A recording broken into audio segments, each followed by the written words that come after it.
Hi, most struggles in life are in your own mind. Today is 19th of September 2021. Let us have a quick discussion of all these important topics.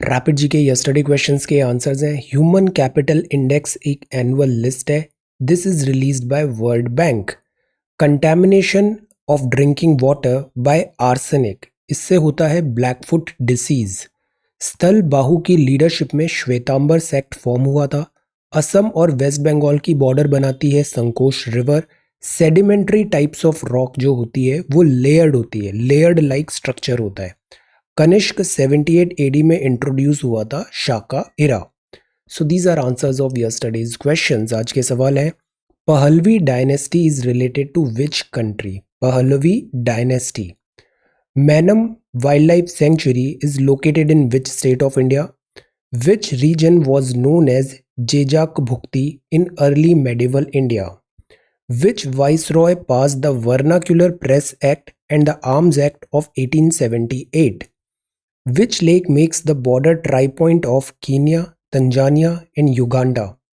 Ibn Battuta, famous Muslim explorer who came to India during regime of Muhammad bin Tughlaq. He belonged to which country? Traveler. Okay.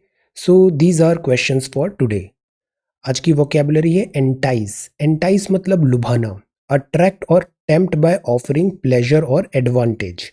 Hegemony. Hegemony. Chinese hegemony. Leadership of dominance or dominance especially by one country or social group over others that is hegemony naive है मतलब अनाड़ी है of a person or action showing a lack of experience wisdom or judgment hubris जैसे USA का stand in Afghanistan hubris excessive pride or self confidence that is अभिमान laggard है मतलब सुस्त है a person who makes slow progress and falls behind others so these are some vocabulary words if you come across any other important word write down that word along with its meaning in the comment section down below आज के topics हैं आज हम पढ़ेंगे government schools में enrolment बढ़ रहा है government schools help parents battle कोविड-19 क्रंच हम एक बार फिर से आज एजुकेशन पे एक टेक लेंगे Then CJI calls for Indianizing legal system. Very important observation. Indianizing legal system.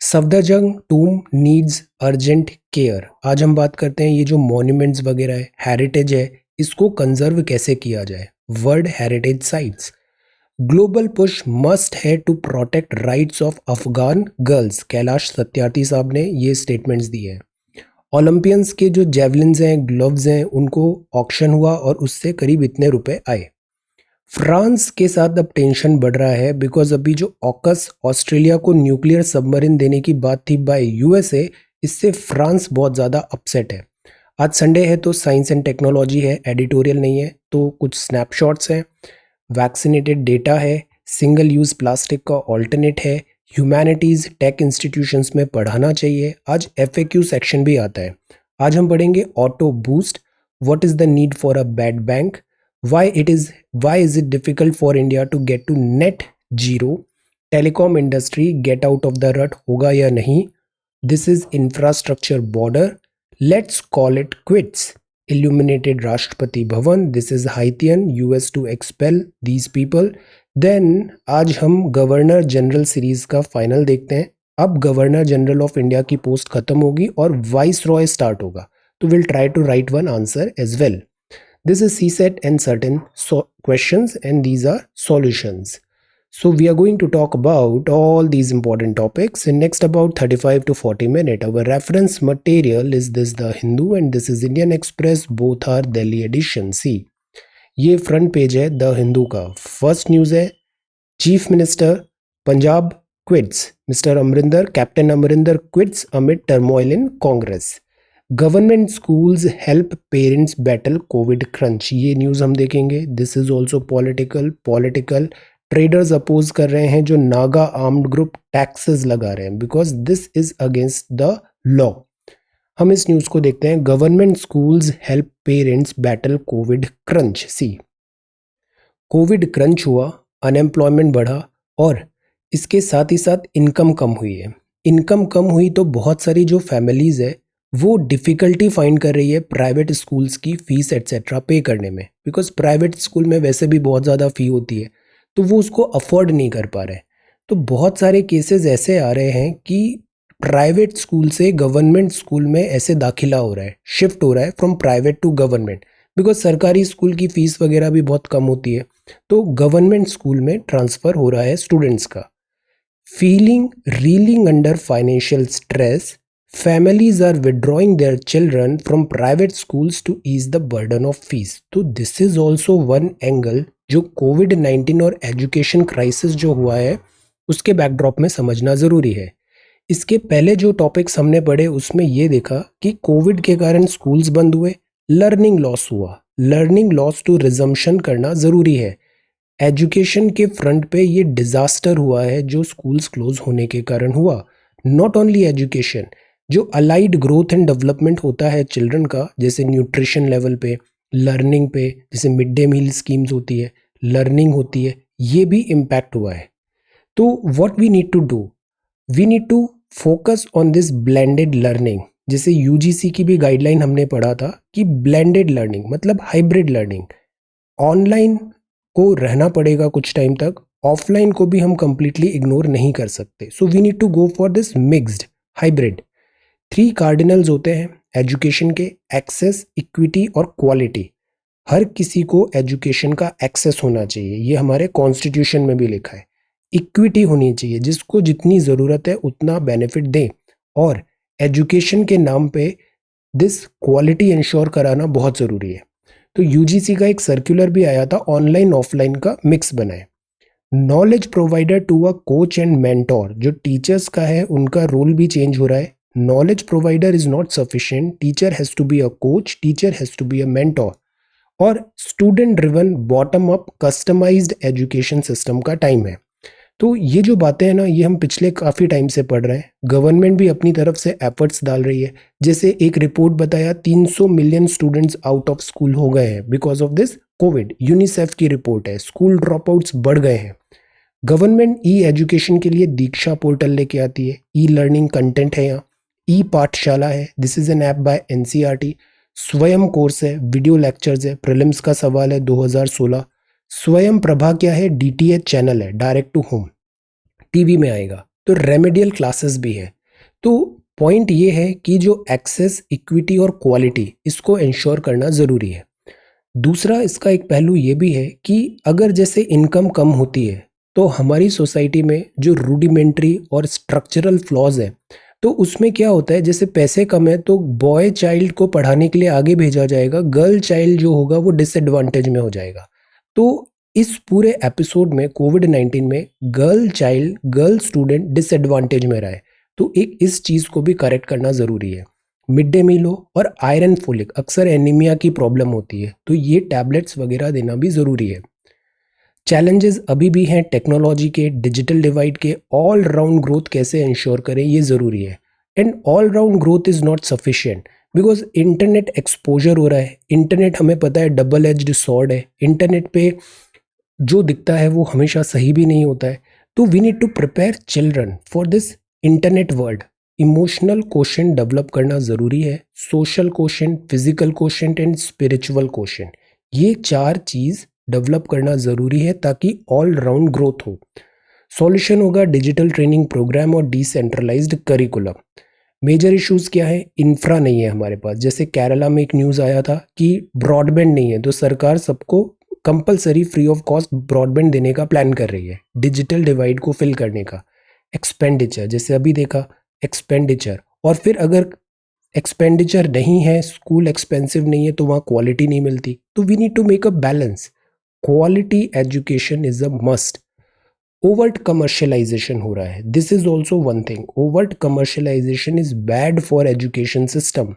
Gross enrolment pattern low है, स्टूडेंट टू टीचर रेशो कम है, कैपेसिटी यूटिलाइजेशन करें, एजुकेशन में क्वालिटी हो, डेमोक्रेटाइज करें, एजुकेशन के साथ रियल लाइफ स्किल्स दें, अफोर्डेबिलिटी करें, एक्सेसिबल करें। दीज आर ऑल फॉर्डर पॉइंट्स जो हम किसी भी क्वेश्चन में फिट कर सकते हैं आंसर देने में। तो ये क्रिटिकल है कि हम चिल्ड्रन, स्टूडेंट की न्यूट्रिशनल, इमोशनल, इंटेलेक्चुअल वेलबींग का भी ध्यान दें। डिजिटल डिवाइड और इकोनॉमिक डिवाइड को भरें ताकि इससे लर्निंग्स हैम्पर नहीं हो। बाकी 23 अप्रैल को हमने और बात किया था एक्सेसिबल एजुकेशन। प्राइम मिनिस्टर साहब और राष्ट्रपति साहब का भी स्टेटमेंट आया था, education is the most effective means of social justice and personal advancements. There is no better investment than that in education to improve the future of society. तो teachers, education, we are dealing with future, currency of future, student का भविष्य की बात है, हमारे हम सबके भविष्य की बात है, और जो यंग जनरेशन आएगी वही तो फिर हमें रिप्लेस करेगी। तो इट इज़ इम्पॉर्टेंट कि we prepare this young generation well, this is the message. Prime minister साहब ने भी कहा कि इम्पॉर्टेंट है हम फुलफिल करें एस्पायरेशन, एम्प्लॉयमेंट क्रिएट करें। Government, state government, local bodies, everybody's responsibility है एजुकेशन सिस्टम पे ओवरहॉल करना। ये जो तीन चीज़ें हैं इस पे ध्यान देना, तीन cardinal, access, equity and quality. तो ये जो टॉपिक अभी देखा हमने कि स्कूल्स प्राइवेट से गवर्नमेंट हो रहा है, गवर्नमेंट स्कूल्स में भी फैसिलिटीज़ अच्छी देनी ज़रूरी है।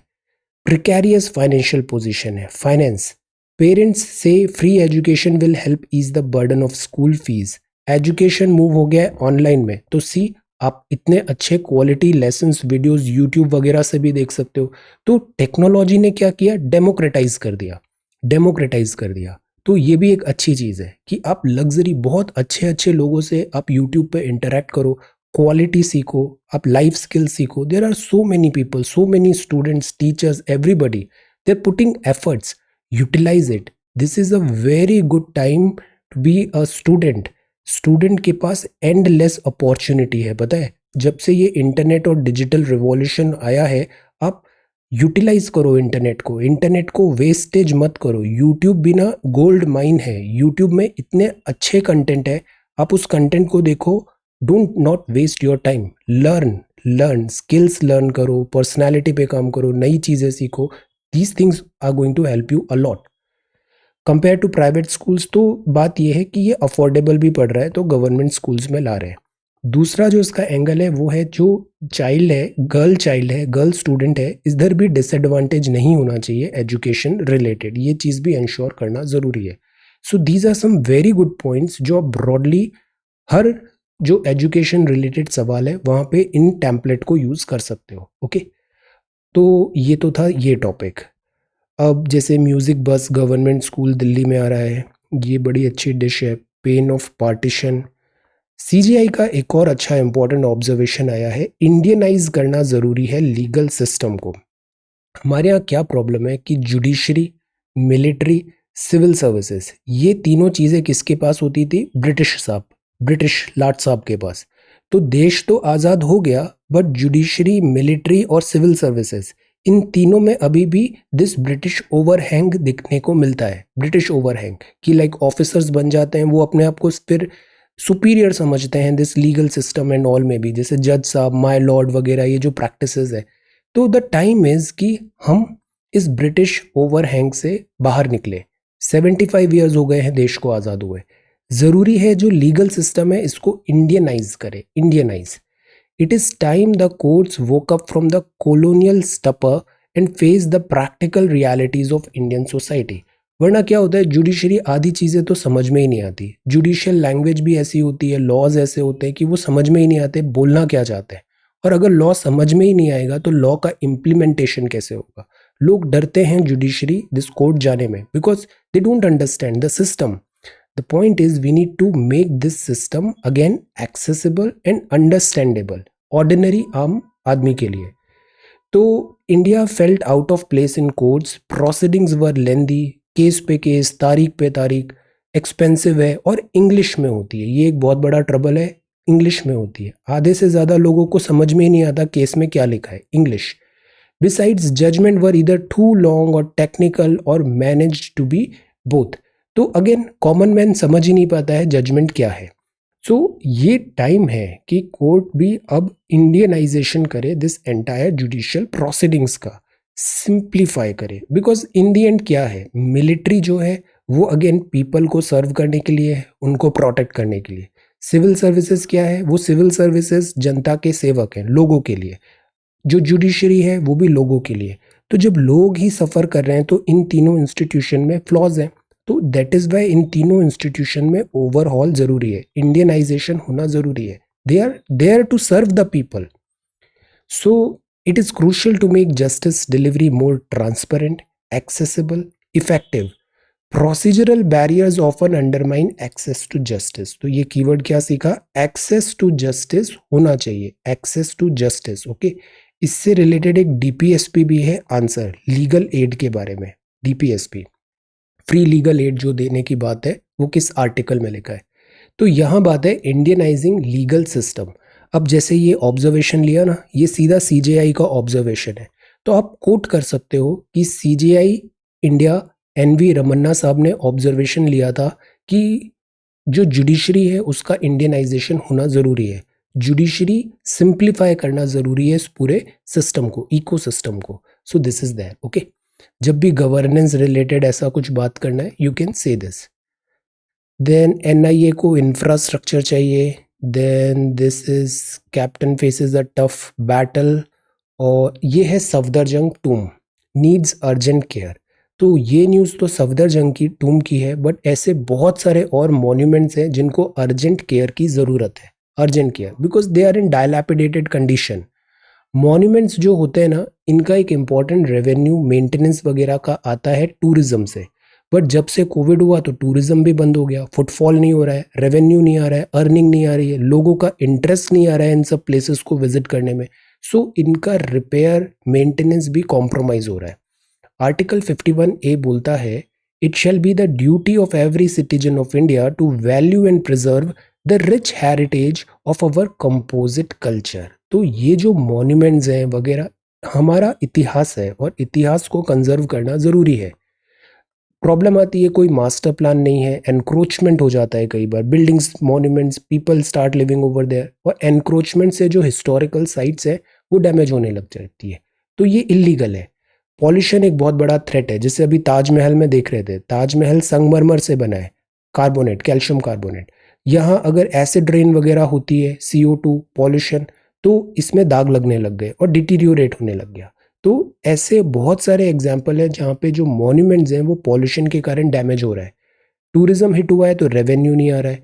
Irresponsible behaviour of tourist. अक्सर सिविक सेंस नहीं होता है लोगों में, तो वो ऐसे पब्लिक प्लेसेस में जाते हैं और तोड़फोड़ ज़्यादा मचाते हैं, तो विच इज़ वेरी रॉन्ग.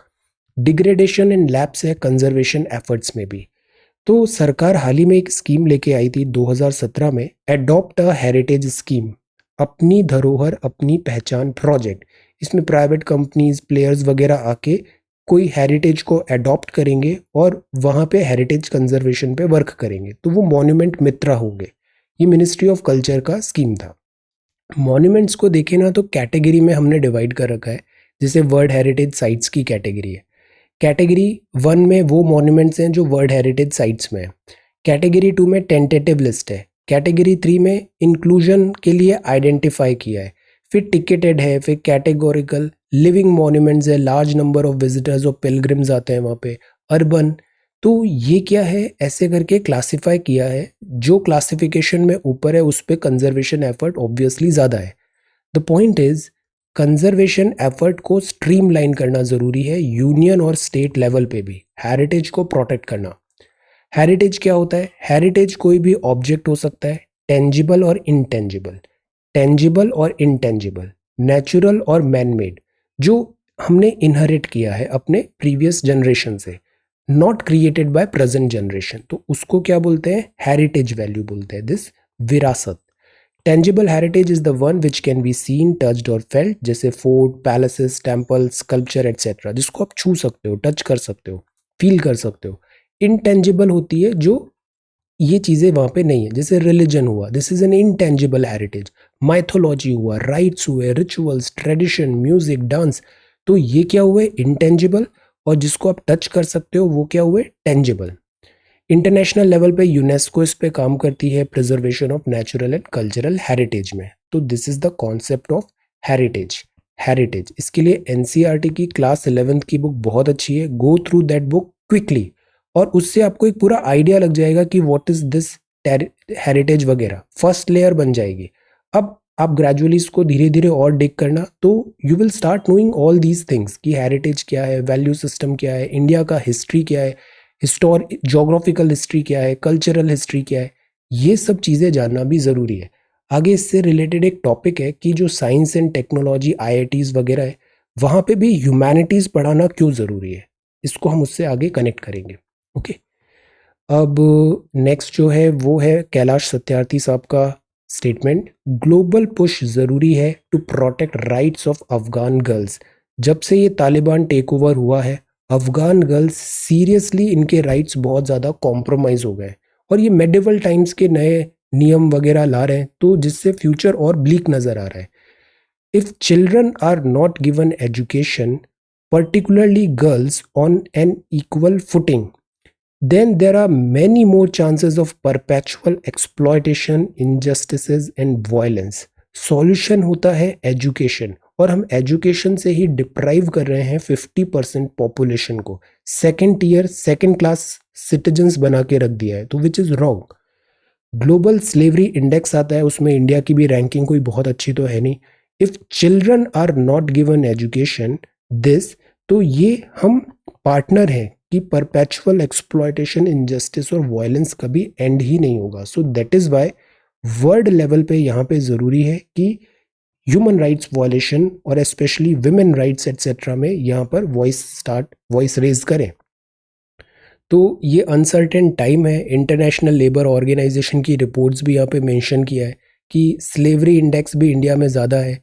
हमारे यहाँ ऑल दो कॉन्स्टिट्यूशनल राइट्स में दिया हुआ है स्लेवरी वगैरह अलाउड नहीं करेंगे, बट इनडायरेक्ट वे में एक्सप्लॉयटेशन वगैरह हो रहा है। तो ये यूनाइटेड नेशन के जो 17 सस्टेनेबल डेवलपमेंट गोल्स है उसके भी अगेंस्ट है। Global push is must to protect rights of Afghan girls. President साहब ने लॉर्ड किया है government fiscal measures amid pandemic को। अब सी ये जो ओलंपियंस ने जो इनके स्पोर्ट्स गियर था वो प्राइम मिनिस्टर साहब को दिया और फिर उसका ई ऑक्शन हुआ, तो ऐसे करके काफ़ी पैसे यहाँ पे जनरेट हुए हैं। ये म्यूजिकल ब्रिज है across Kashmir bitter divide, this is France recalls envoys to Australia US. ये एक बहुत बड़ा डेवलपमेंट हो रहा है। क्या हुआ कि जो ऑस्ट्रेलिया है, ऑस्ट्रेलिया ने पहले फ्रांस से एक 36 समथिंग बिलियन डॉलर की 2016 में न्यूक्लियर सबमरीन एटसेट्रा इनकी डील कर रखा था। फ्रांस इस पे वर्क भी कर रहा था, बट फिर चाइना की हेजेमनी बढ़ने लग गई। यूएस क्या चाहता है, चाइना को काउंटर करना चाहता है, तो यूएस प्रिपेयर करने लग गया ऑस्ट्रेलिया को। तो यूएस ने ऑस्ट्रेलिया को न्यूक्लियर सबमरीन की टेक्नोलॉजी ट्रांसफर एटसेट्रा प्रोवाइड करने की बात की। तो ऑस्ट्रेलिया क्या करेगा, फ्रांस से जो ये 36 बिलियन डॉलर की सबमरीन डील वगैरह थी वो कैंसिल कर देगा। फ्रांस का यहाँ पे लॉस हुआ, फ्रांस का लॉस हुआ। तो दैट इज वाई फ्रांस यहाँ पे बहुत ज़्यादा एंग्री है। अपने एनवॉय भी बुला लिए ऑस्ट्रेलिया यूएस से। Furious Paris call American and Australian behaviour unacceptable बोला बिटवीन अलाइज एंड पार्टनर्स। अब सी ये एक्चुअली बड़ा सोफिस्टिकेटेड गेम हो रहा है यहाँ पे। जो यूएसए है, यूएसए सी चाइना को काउंटर करना चाहता है, बट अगर इंडियन ओशन में देखें तो इंडियन ओशन में जो बिगेस्ट नेवी है वो इंडिया की है, बट यूएसए ये भी नहीं चाहेगा कि इंडिया टू स्ट्रांग बन जाए।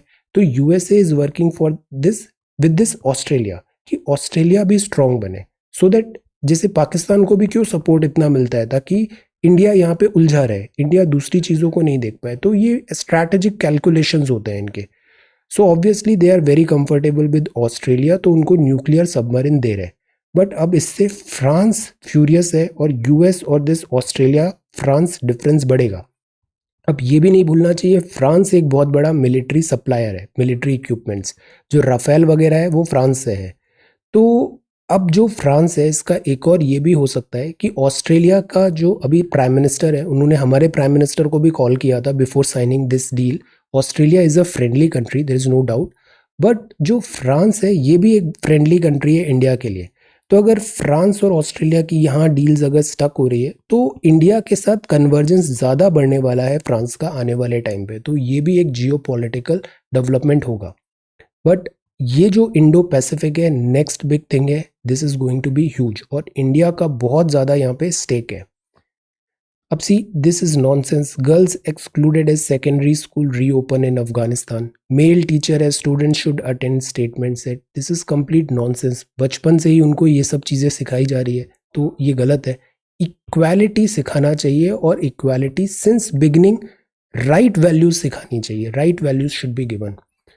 Then Iran won't allow, see Iran भी अब टेंशन में है बिकॉज आईएस प्रेजेंस बढ़ेगा, Afghanistan turmoil on Afghan border. तो राइसी जो उनके नए अभी प्रेसिडेंट बने, उन्होंने बोला ईरान अलाउ नहीं करेगा this presence on Afghanistan border. Iran को एक और प्रॉब्लम ये है कि पंजशीर वैली का जो कैप्चर हुआ उसमें डायरेक्टली पाकिस्तान आर्मी ने सपोर्ट किया तालिबान को, अदरवाइज ये जीत नहीं रहे थे। तो फॉरेन आर्मी का यहाँ पे अगेन प्रेजेंस हो रहा है। और अफगानिस्तान की पूरी जो बैटल हुई अभी, उसमें मैसेज ये था कि सारी फॉरेन पावर यहाँ से हटे। तो what Pakistan is doing over there, और प्लस यहाँ के ताजिक जो हैं उनके क्लोज रिलेशन है दिस ताजिकिस्तान से एंड देन फिर ईरान से। तो द पॉइंट इज यहाँ पे अभी बहुत ज़्यादा this diplomatic Jio political tension अभी बने रहने वाला है। यूएस का एक और ये ब्लेंडर है, सी पीपल फाइट, जो बड़े बड़े कंट्रीज हैं फाइट करते हैं, ग्रुप फाइट करते हैं, और सफ़र कौन करता है, सिविलियन। जैसे काबुल एयरपोर्ट में जो अटैक हुआ, who paid the price, these civilians. 10,000 migrants cross into USA, again यहाँ पे हाइती डिजास्टर वगैरह हुआ, यूएसए में आने की कोशिश कर रहे हैं, यूएसए एंट्री देगा नहीं, अगेन रिफ्यूजी क्राइसिस। ये जापान के नए पीएम कैंडिडेट है। आज साइंस एंड टेक्नोलॉजी है, फर्स्ट है प्रिमिटिव आइज। इसमें कुछ ऐसे ही एक जनरल सा थ्योरी दिया हुआ है कि जो आइज होती है ना हमारी, ये भी ग्रेजुअली डेवलप हुआ। आई क्या है, सेंसरी ऑर्गन है, हमें बाहर से चीज़ें देखने को मिलती है। तो कुछ अभी ऑर्गन्स ऐसे दिखे हैं इन्हें सम ऑर्गेनिजम्स में कि वो प्रिमिटिव है, अभी आइज वो डेवलप हो रहा है, लिमिटेड सेंसर्स ही इनपुट ले पा रहा है। This is gut and brain, यहाँ लिखा है जो प्री मैच्योर इन्फेंट्स होते हैं उनमें ज़्यादा रिस्क हो जाता है, this body organs properly develop नहीं हुए, बाद में न्यूरोलॉजिकल डैमेज होने के चांसेस होते हैं, गट एंड ब्रेन। यहाँ अल्जाइमर की बात है, अल्जाइमर भूलने की बीमारी अक्सर एल्डरली को होती है, तो इधर भी रिसर्च चल रहा है। इसका भी अभी कोई सॉल्यूशन है नहीं हमारे पास, अल्जाइमर का एज सच कोई सॉल्यूशन है नहीं। This is scent of feelings, like हम कुछ चीज़ें ना फीलिंग फीलिंग भी, जैसे scent of feeling, this scent है, इससे आइडेंटिफाई करते हैं। जैसे कोई पुरानी किताब आपने पढ़ी, उसकी एक पर्टिकुलर सेंट होती है, whenever you open that book you get that scent, तो आपको याद आएगा कि अच्छा इसमें ये पढ़ा था, ऐसा था। तो सेंट ऑफ फीलिंग से भी हमारी मेमोरी कनेक्टेड होती है, तो ये एक चीज़ कनेक्टेड थ्योरी में पता चला। तो ये स्नैपशॉट्स हैं। ये एक और न्यूज़ है, इस न्यूज़ में यूएसए में थर्ड बूस्टर डोज देने की बात है उन लोगों को जो वल्नरेबल है या हाई रिस्क है कोविड की। तो अब इस पे ना मोरालिटी और एथिक्स का सवाल उठता है कि यहाँ आप थर्ड डोज दे रहे हो यूएसए में, और मैक्सिमम जो अफ्रीका है 10% पॉपुलेशन को भी फर्स्ट डोज भी नहीं मिला है, तो वैक्सीनेशन में इक्विटी क्यों ना हो। शुरुआत में यही प्रॉब्लम हुआ था कि जो रिच कंट्रीज़ हैं इनके पास बहुत पैसा है, तो उन्होंने वैक्सीनेशन शुरुआत में लिमिटेड अमाउंट में मैन्युफैक्चर हो रही थी, इन्होंने पूरा पूरा उसको बुक कर लिया, एडवांस बुकिंग कर ली। तो वैक्सीनेशन इनको तो सफिशिएंट मिल गई, बट एशिया और बहुत सारे दूसरे कंट्रीज़ को वैक्सीनेशन डिप्राइव हो गई।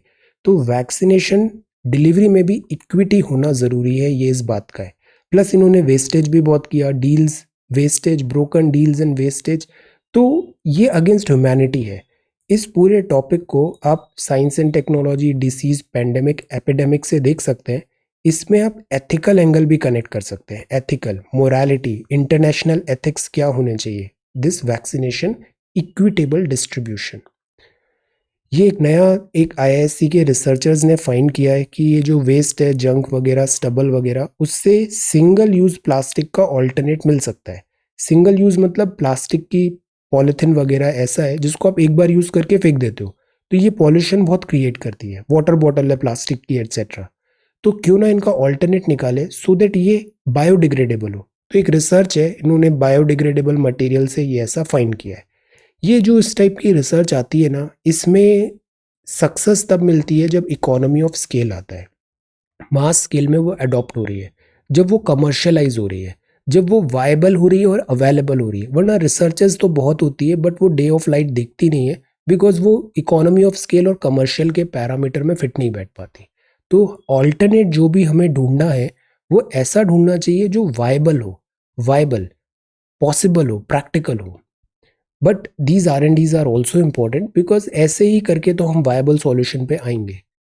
ह्यूमैनिटीज, सोशल साइंसेज एसेंशियल है टेक इंस्टीट्यूशंस में। अब अगेन, आपको प्रोग्रामिंग आती है, कोडिंग आती है, आप बहुत अच्छा सॉफ्टवेयर बना लेते हो, बट उसके बिहाइंड जो सॉफ्टवेयर यूज कर रहा है वो कौन कर रहा है, ह्यूमन है, ह्यूमन बीइंग है।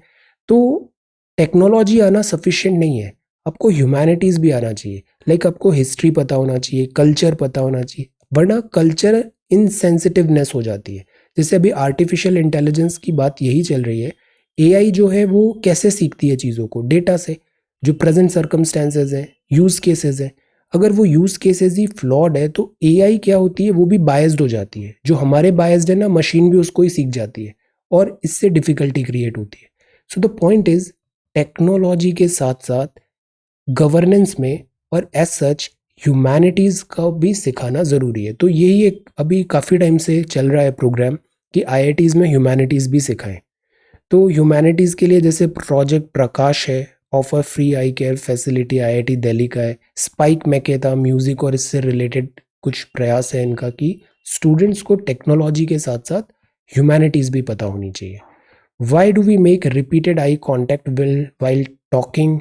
इससे क्या होता है, दिस कम्युनिकेशन स्किल्स बेटर हो जाती है, कंफर्ट लेवल आ जाता है। देन अब एफ देखते हैं हम। एफ में पहला एफ है, कुछ नया नहीं है, वही है जो हफ्ते भर हमने पढ़ा, ऑटो बूस्ट। ऑटो बूस्ट हमने प्रोडक्शन लिंक्ड इंसेंटिव्स पढ़ा है कि सरकार कुछ पर्टिकुलर चीज़ों पे, उनके प्रोडक्शन पे इंसेंटिवाइज कर रही है कि आप इसका प्रोडक्शन करो। जैसे इलेक्ट्रॉनिक व्हीकल्स हुए, टेक्सटाइल्स का हुआ, जियो टेक्सटाइल का हुआ, लाइक दैट।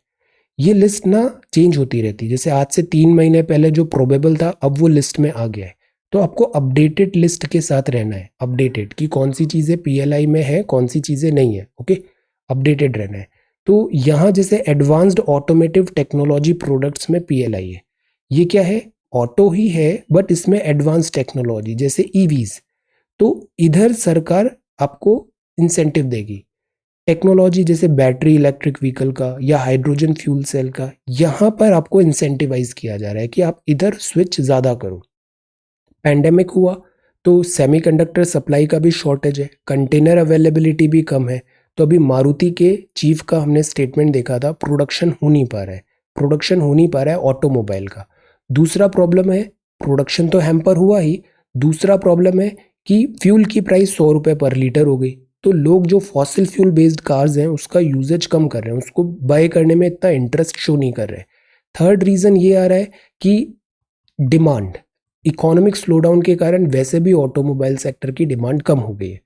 तो ये बात की जा रही है कि दिस इज़ द टाइम की जो मेजर शिफ्ट चाहिए था हमें ऑटोमोबाइल सेक्टर में, हम उसको रिफॉर्म्स ले आए अलॉन्ग विद दिस रिलीफ।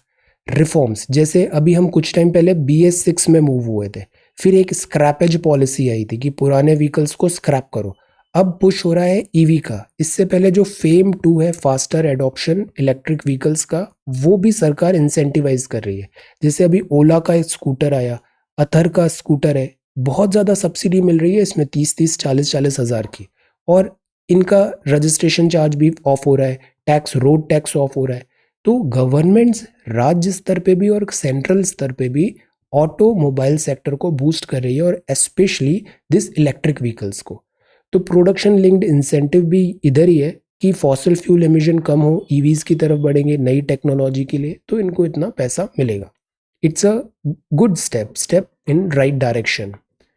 ये बैड बैंक है। बैड बैंक किससे डील करता है? बैड लोन से, नॉन परफॉर्मिंग एसेट से। तो सरकार ने इतने करोड़ का बैकस्टॉप दिया बैड बैंक को क्रेडिबल बनाने के लिए, वर्किंग कैपिटल दिया सरकार ने, फंड किया कि बैड बैंक क्या करेगा, सारे जो बैड लोन्स हैं बैंक्स से, उनको बोलेगा ये सारे बैड लोन्स आप मुझे ट्रांसफर कर दो, इनसे मैं डील करूंगा, लाइक दैट।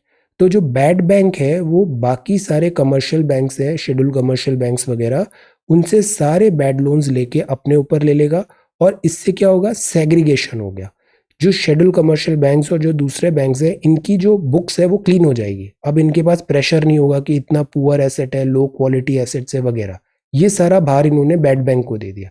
तो ये फिर से अपनी नई प्रोसेस कर पाएंगे लोन्स वगैरह की, और इससे इकोनॉमी, बैंकिंग सेक्टर बूस्ट होगा। ये आइडिया है। रघुराम राजन साहब क्या बोलते हैं कि बैड बैंक भी सरकार का है, ये बैंक्स भी सरकार के हैं, आप बस पैसा इधर से इधर ला रहे हो। जो टेंजिबल स्ट्रक्चरल प्रॉब्लम है नॉन परफॉर्मिंग एसेट्स का, उसको एड्रेस करना भी जरूरी है। तो ये तो लॉन्ग स्टोरी रहेगी कि स्ट्रक्चरल प्रॉब्लम को सॉल्व करें। फिलहाल के लिए सरकार बोल रही है बैड बैंक इन सब नॉन परफॉर्मिंग एसेट्स से डील करने में सक्षम रहेगा, स्पेशलाइजेशन रहेगा इसके पास और काफ़ी फ्रीडम भी रहेगी। लेट अस सी। तो ये बैड बैंक है, लेट अस सी इसमें क्या होता है। एनपीए सॉल्व करना ज़रूरी है। अभी भी हमें बहुत ज़्यादा एनपीएज में बैड बैंक वगैरह पे नहीं जाना है। हमें ज़्यादा फोकस करना है जो फंडामेंटल्स है इकोनॉमी के, कि स्ट्रक्चरल प्रॉब्लम क्या आई कि नॉन परफॉर्मिंग एसेट्स बना। लोन्स देते वक्त स्क्रूटिनाइज क्यों नहीं किया गया, लोन्स जस्ट लाइक दैट क्यों हो जाते हैं, लोन लेके देश छोड़ के क्यों भाग जाते हैं, फ्यूजिटिव क्यों हो जाते हैं। These are bigger challenges. Otherwise ये जो है ना नॉन परफॉर्मिंग एसेट्स का पुराना हिस्ट्री भी देखे तो बैड बैंक ऐसा कोई पेनेशिया भी नहीं है कि वो सब सॉल्व कर देगा। जब तक स्ट्रक्चरल सॉल्यूशन नहीं आएगा, चेंजेस नहीं आएंगे, ये एनपीए का प्रॉब्लम सॉल्व नहीं होना है। Then it is difficult for India to get the net zero again. Net zero मतलब जितना प्रोडक्शन CO2 वगैरह ग्रीन हाउस गैस कर रहे हैं हम उतना ही माइनस भी कर देंगे बाय टेक्नोलॉजी और समहाउ। तो नेट कितना हो गया, पॉजिटिव नेगेटिव जीरो।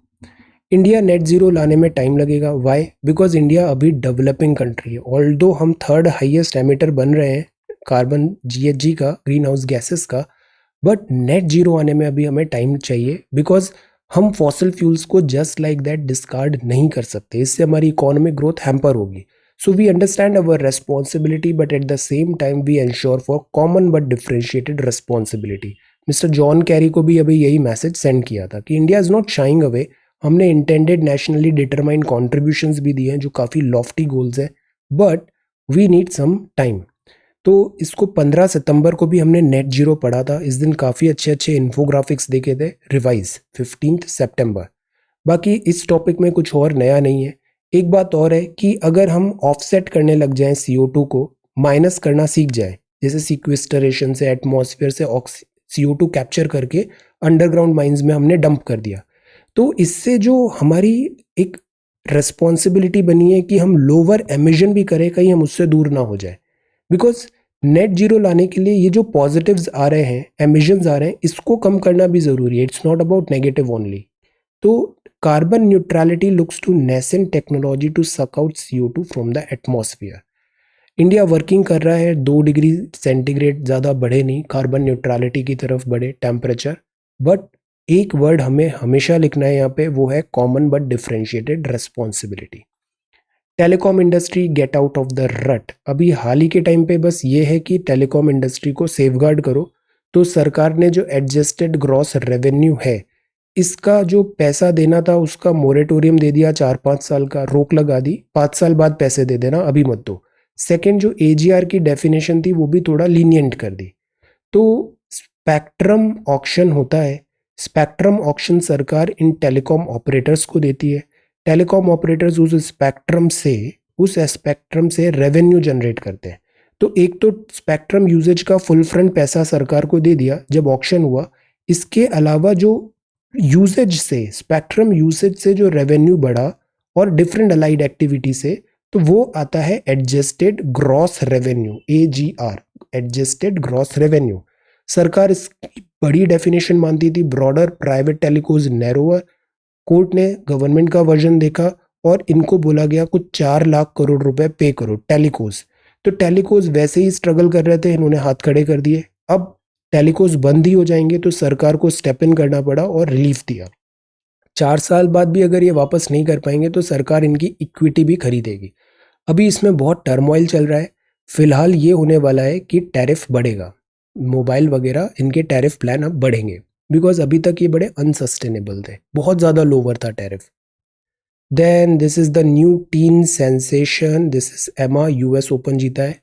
ओके और ये demand for luxury second homes भी बढ़ रहा है, work from home. See bias in artificial intelligence is a key topic of concern कि AI ही रॉन्ग डेटा मतलब रॉन्ग एल्गोरिदम, रॉन्ग डेटा मतलब रॉन्ग एल्गोरिदम, रॉन्ग एल्गोरिदम मतलब बायस्ड आर्टिफिशियल इंटेलिजेंस।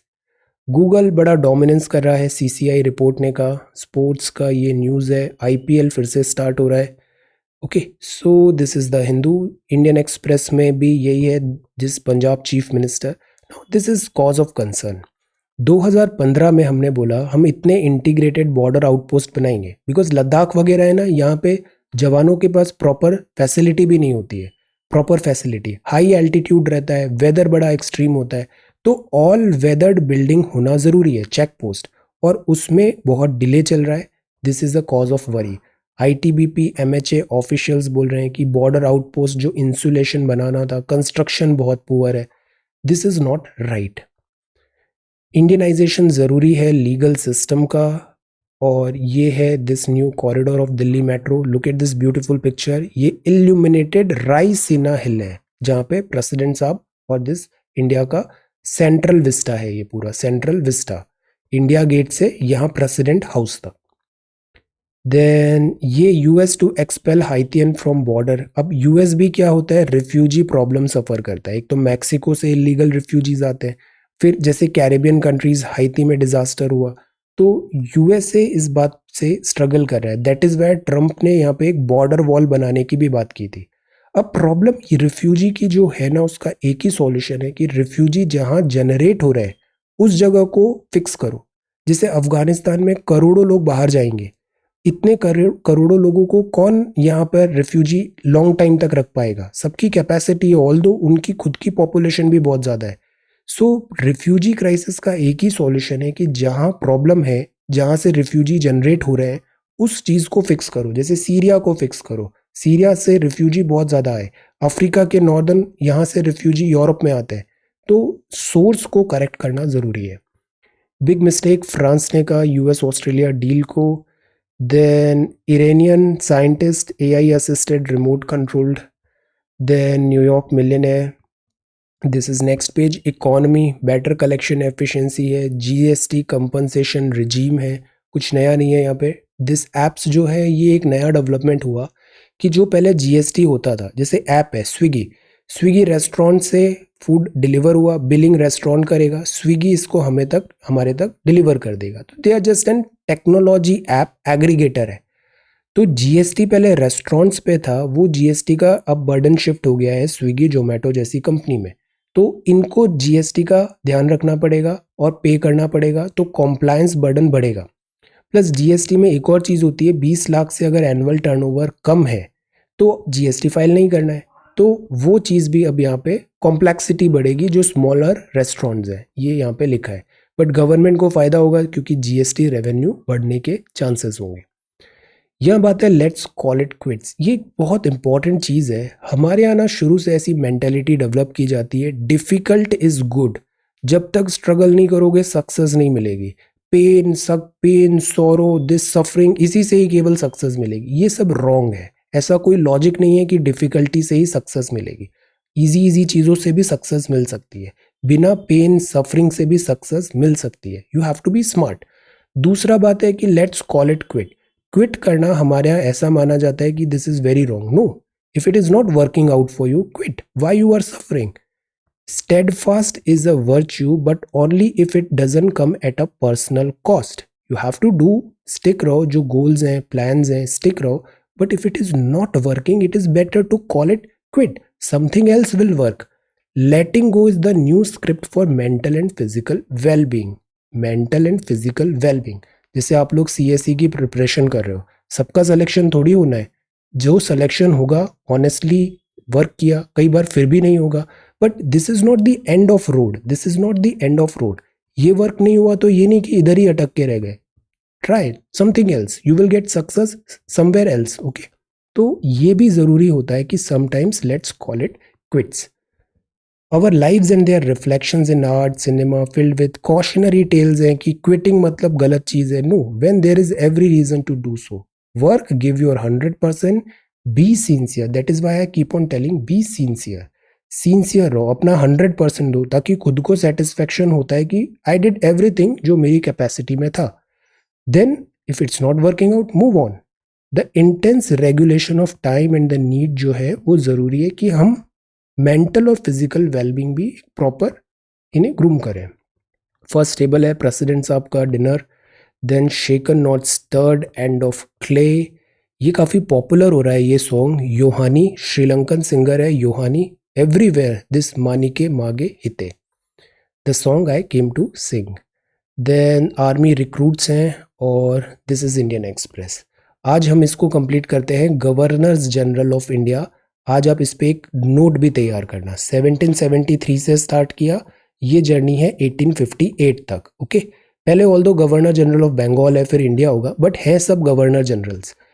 इसके बाद वाइस रॉय स्टार्ट होगा। 18 ईस्ट इंडिया कंपनी का rule खत्म होगा और आएगा ब्रिटिश मोनार्की, और वाइस रॉय की पोस्ट हो जाएगी। ओके, तो उसको हम नेक्स्ट पार्ट में करेंगे। आज ये सारा कंसोलिडेट कर लो आप, कंसोलिडेट करना बहुत ज़रूरी है।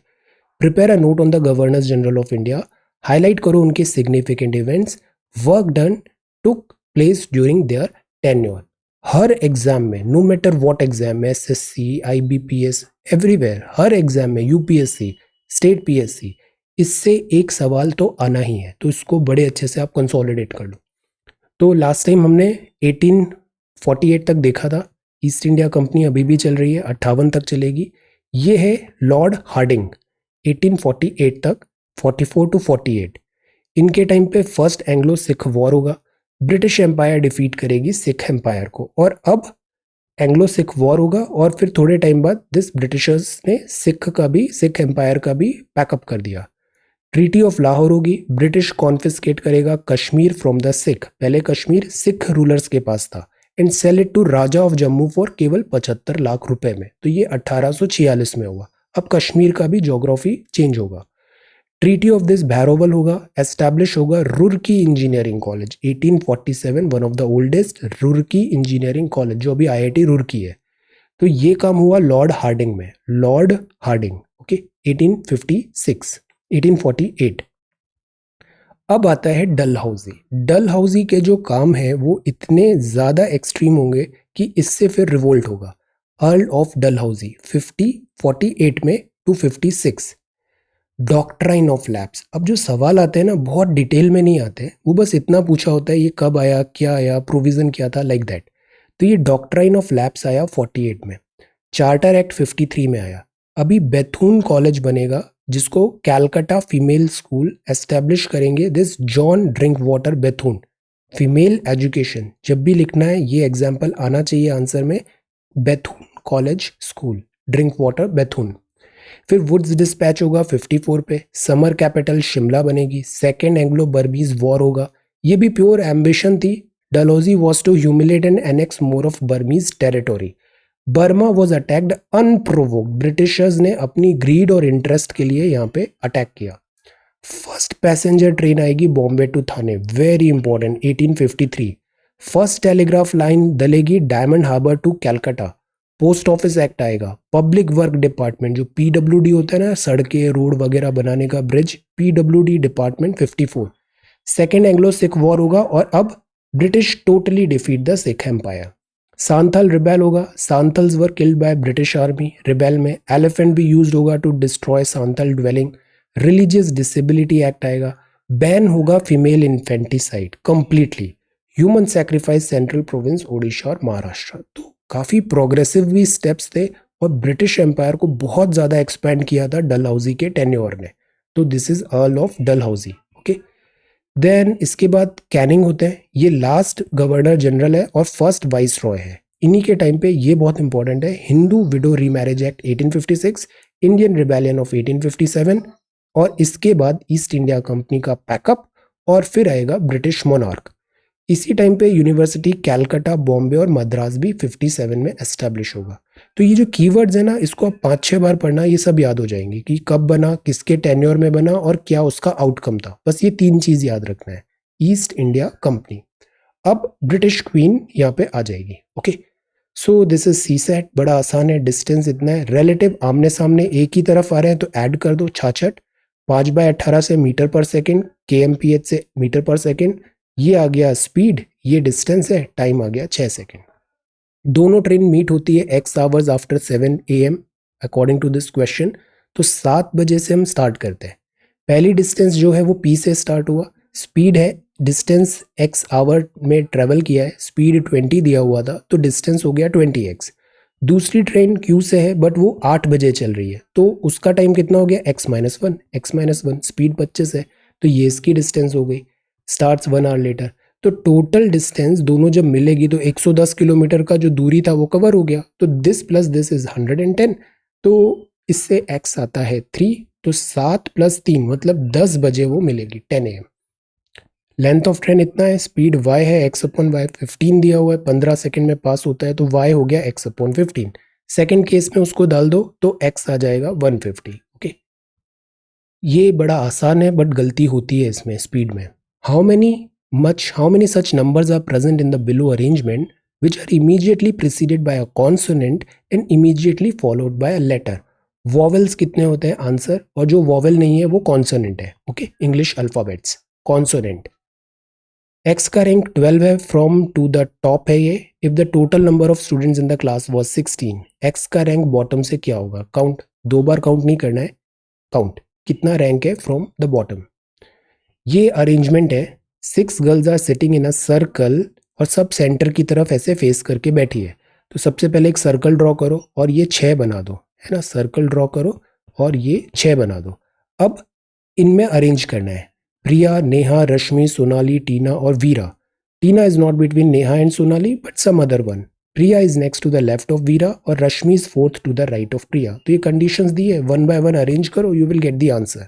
सो what is the position of Tina. So these are C set questions, ये सॉल्यूशंस है। ये आज पूरा कवर करना है गवर्नर जनरल्स ऑफ इंडिया 1857 तक। Okay, then let's call it quit. This is net zero. Wholesome development जरूरी है, साइंस एंड टेक्नोलॉजी अपनी दिस हेरिटेज को अडॉप्ट करे, उसको प्रोटेक्ट करे, कंजर्व करे। This is education. Okay, so this is 19th of September 2021. Thank you so much for watching this video. Take care, study well and be safe.